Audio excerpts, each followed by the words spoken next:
So this morning at the garage, I've got a lot to do today, but the one thing I'm going to do is this is my landscape rake that I use to do my driveway and help clean up some of the property.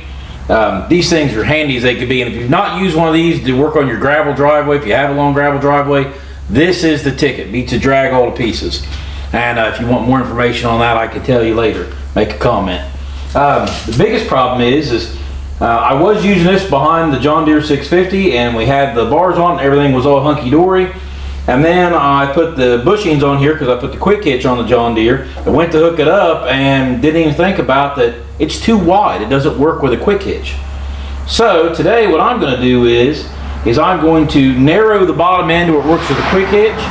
And then instead of having this pin here with this piece below it, I'm going to go ahead and add some pieces to bring it out here, so I can have the pin out here, and I can actually just tuck underneath of it, pick it up with the quick hitch and rock on, and not have to worry about taking this pin out and turning the hook upside down or whatever you got to do, because this is an old piece and it's not quick hitch compatible, but we're going to make it quick hitch compatible today. So if you got an old piece of equipment and you've got a welder, follow along because we're going to make this thing fit.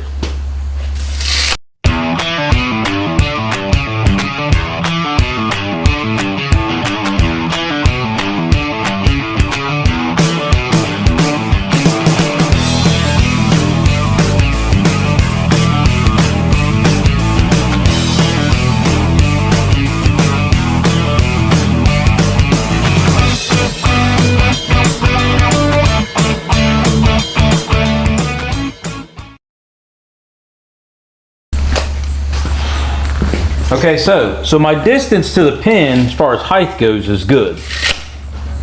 My issue is that this is too wide. And you see I got a measurement there, 26 3/4 to the bushings. And so what I'm after is to the edge of the bushings, I want 26 3/4. I don't want 26 3/4 from end to end here. So, because there's about a ½ inch there between the outside of that and the bushing. So I guess we're going to go to 26 or 25 3/4 from end to end. And right now we are 27, if you guys can see that, 27 1/2 from end to end. So we've got to cut a good bit out of this. So if I'm going to make it 25 3/4 and I'm 27 1/2, we'll just go ahead and make it 25 1/2 because I've got other pieces that are about like that too. So we're going to take an inch off each side, right? Not a big deal. May just go ahead and do the 3/4 off each side. So really that's about the thickness of this plate. So I just got to cut over here a little bit and move this plate in. And I'm going to take the same amount off each side so I can keep it centered. So I'm going to make my marks on here, and then we'll get out I'll take these pieces off, and then we'll get out the cutting tools. Okay, so I've got some lines made. I'm going to have to get me a new disc in a minute, but I'm going to use this one up. So I'm going to start cutting this one over here, and yeah, gotta come off there.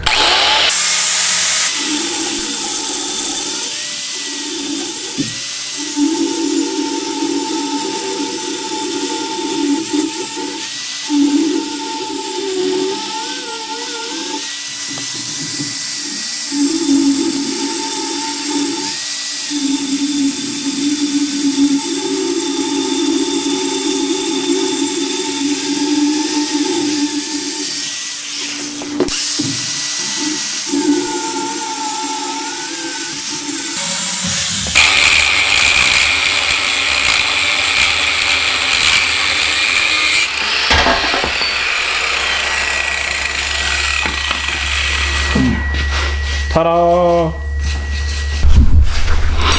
Alright, so now I've got the end cut off, and I went ahead and took the grinder and I've grinded this kind of flat, get the weld knot off of it that was on there. And so I'm going to take this and run it through our bandsaw over there, just kind of guide it. I've got to cut this excess off of this piece. I want to keep this piece, but I don't want the tube on it anymore. So I'll get that figured out and we'll be back. Okay, so I've got everything cleaned up. I cleaned off the paint so I can get a good weld. I've actually got a jack here to separate this out. For now, I got to measure so I know where that's supposed to go, so I can make me a decent weld here. I've got it pretty hot because I just welded the jack for Dad, a washer on the jack, so I've got it set where I think it's going to be good, so I'm going to go ahead and tack it in place and then see what it looks like.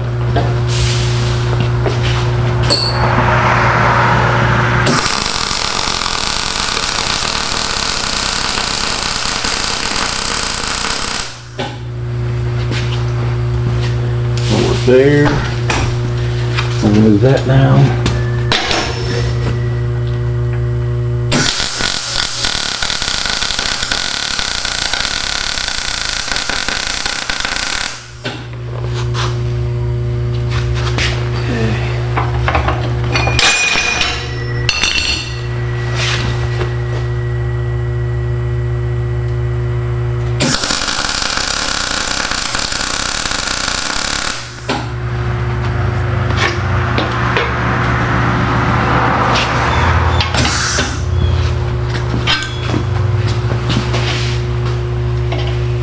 Everything off of it.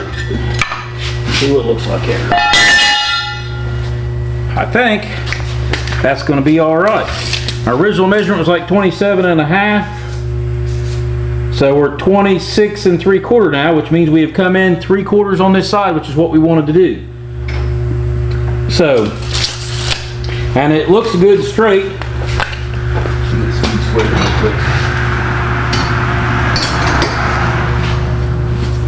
It's kind of bent in a little bit where this thing's not exactly straight from years of use.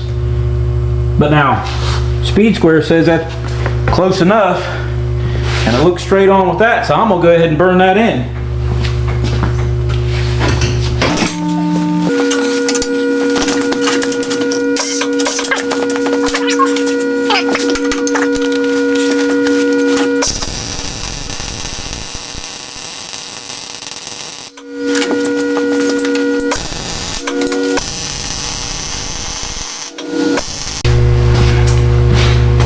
Okay, the battery died while I was welding this up. I don't have the very back side of it welded. I'll tilt the whole thing over to finish the back side when I do the other one too. But 3 sides is good enough. Now I've got this right here pulled down to where I've got my 13.5. Actually, I'm gonna let that one back one. There, that's pretty good there. And I've got this pulled in right here. I'm actually gonna try and pull that in just a little bit more to try and there's one more click. Take this and that should give me closer to my exact 13.5 that I wanted. Yep, that's it. So I haven't cut this side here yet, so I'm gonna weld this one in and then we'll move over to the other side. I didn't want to cut both of them at the same time because I want to be able to manage this center section without it getting all twisted. So I'm gonna weld this in and then we'll move on to the other side.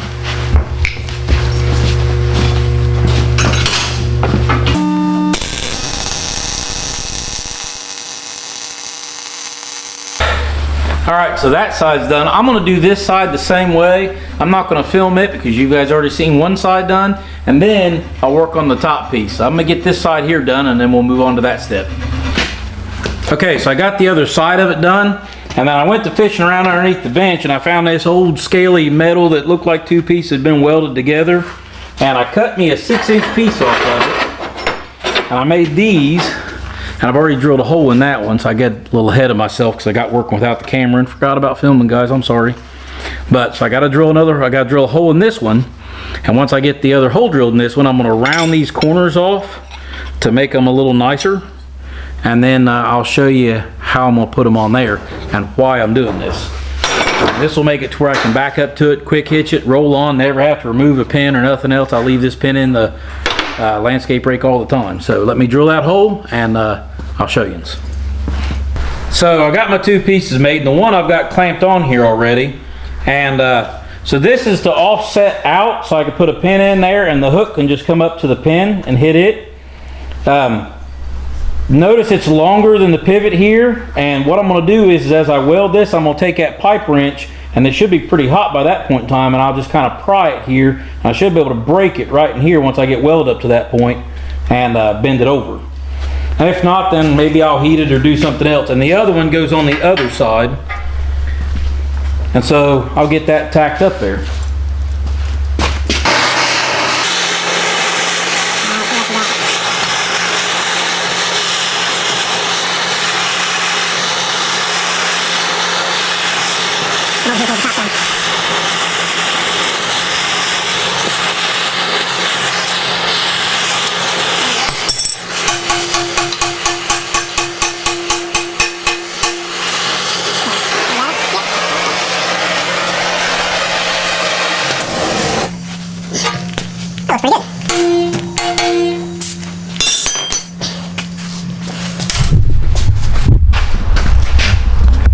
Like that.